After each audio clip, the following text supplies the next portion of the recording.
ഇപ്പോൾ തിരുവഞ്ചൂർ രാധാകൃഷ്ണൻ, അദ്ദേഹം ആഭ്യന്തരമന്ത്രിയായിരുന്നു കേരളത്തിൽ. അദ്ദേഹം കൂടി ഇതിനോട് പ്രതികരിക്കാൻ നമുക്കൊപ്പം ചേരുകയാണ്. തിരുവഞ്ചൂർജി നമസ്കാരം. ശരിക്കും കേരളം ഞെട്ടലോടെ കേൾക്കുന്ന ഒരു വാർത്തയാണ്. സൗമ്യ അതിഭീകരമായി ബലാത്കാരം ചെയ്ത് കൊലപ്പെടുത്തിയ ഗോവിന്ദച്ചാമി എന്ന ഒറ്റക്കയ്യൻ കണ്ണൂർ സെൻട്രൽ ജയിലിലെ സുരക്ഷാ വലയമെല്ലാം ഭേദിച്ച് പുറത്തേക്ക് ചാടിപ്പോയി എന്നുള്ള വാർത്ത. താങ്കളുടെ പ്രതികരണം? ഇത്ര നിഷ്ഠൂരമായ കൊലപാതകം നടത്തിയിട്ടുള്ള ഒരു ക്രിമിനൽ അയാൾ എങ്ങനെ ഒരു കണ്ണൂർ ജയിൽ പോലുള്ളൊരു ജയിലിൽ അയാളെ താമസിപ്പിക്കാനിടയായി എന്നുള്ളത് തന്നെയാണ് പ്രധാനപ്പെട്ട ക്വസ്റ്റ്യൻ. ഇവിടെ അതീവ സുരക്ഷിതത്വമുള്ള ഹൈടെക് ജയിലുകളുണ്ട്. ഇതുപോലുള്ള കൊടും ക്രിമിനലുകളെ താമസിപ്പിക്കാൻ സാധാരണഗതിയിൽ ഡിപ്പാർട്ട്മെന്റ് തീരുമാനിക്കുന്നത് അതുപോലുള്ള ജയിലുകളിലാണ്. ഇവിടെ കണ്ണൂർ ജയിലിനെ കുറിച്ച് പണ്ട് ഒത്തിരി ആക്ഷേപങ്ങൾ വന്നിട്ടുണ്ട്. അതിനാവശ്യമായിട്ടുള്ള സുരക്ഷിതത്വം ഉണ്ടായിട്ടില്ല എന്നുള്ളത് നിരവധി സംഭവങ്ങൾ ആവർത്തിച്ച് നമ്മുടെ മുമ്പിൽ എത്തിയിട്ടുള്ളതാണ്. എന്നിട്ടും ആ സുരക്ഷത മെച്ചപ്പെടുത്താതെ ഇതുപോലൊരു കൊടും ക്രിമിനലിനെ എങ്ങനെ അവിടെ കൊണ്ടുവന്ന് എത്തിച്ചു എന്നുള്ളതാണ് ചോദ്യം.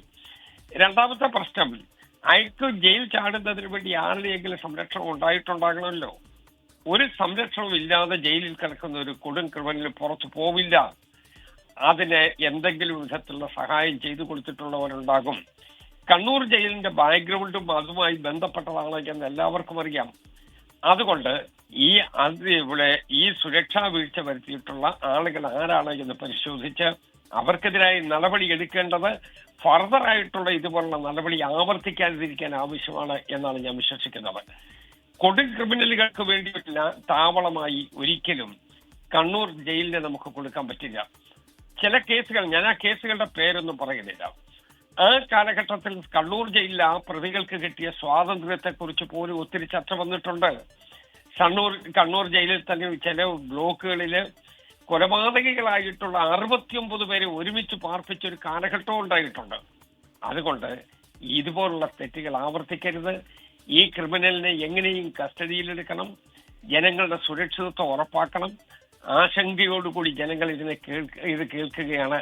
അത് അവസാനിപ്പിക്കുന്നതിന് വേണ്ടിയുള്ള നടപടി ഗവൺമെന്റിന്റെ ഭാഗത്തുനിന്നുണ്ടാവണം. Okay, thank you Shri Thiruvanchoor Radhakrishnan.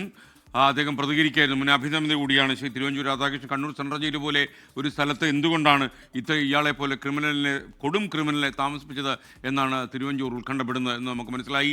Keralam കണ്ട ഏറ്റവും അതിഭീകരമായ ബലാത്കാര കൊലപാതക കേസാണ്. 5 ദിവസമാണ് ഈ പെൺകുട്ടി മരണത്തോട് മല്ലടിച്ച് ആശുപത്രിയിൽ ഉണ്ടായിരുന്നത്. അവസാനം മരണത്തിന് കീഴടങ്ങുകയായിരുന്നു.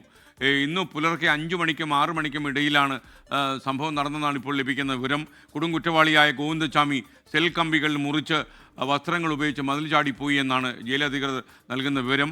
അതീവ സുരക്ഷാ ബ്ലോക്കിൽ പാർപ്പിച്ചിരുന്ന ആളായിരുന്നു ഈ പ്രതി. ഇത്തരത്തിൽ ജയിലിൽ ചാടി എന്നത് സുരക്ഷാ വീഴ്ചയുടെ ഗൗരവം വർദ്ധിപ്പിക്കുന്നുവെന്നും ഞങ്ങളുടെ കണ്ണൂർ ബ്യൂറോ റിപ്പോർട്ട് ചെയ്യുന്നുണ്ട്. ഇത്രയും വലിയ സുരക്ഷാ സംവിധാനമുള്ള ഒരു കണ്ണൂർ സെൻട്രൽ ജയിലിൻ്റെ ഇരുമ്പഴികൾ ഭേദിച്ച് ഇയാളെപ്പോലൊരു കൊടും ഭീകരനായ ഒരു കുറ്റവാളിക്ക് പുറത്തേക്ക് കടക്കാൻ കഴിയും എന്ന് വരുന്നത് നമ്മളെ വല്ലാതെ ആശങ്കപ്പെടുത്തുന്നു എന്നുള്ളതാണ്. അമ്മ പറഞ്ഞത്, ഞാൻ അമ്മയെ സമാധാനിപ്പിച്ചെങ്കിലും അമ്മ പറഞ്ഞത് വളരെ നേരാണ്. ഇയാളൊക്കെ പുറത്തേക്ക് വന്നു എന്ന് പറഞ്ഞാൽ ആ അമ്മയ്ക്ക് ഭയപ്പെടാനുള്ള കാരണങ്ങളുണ്ട്.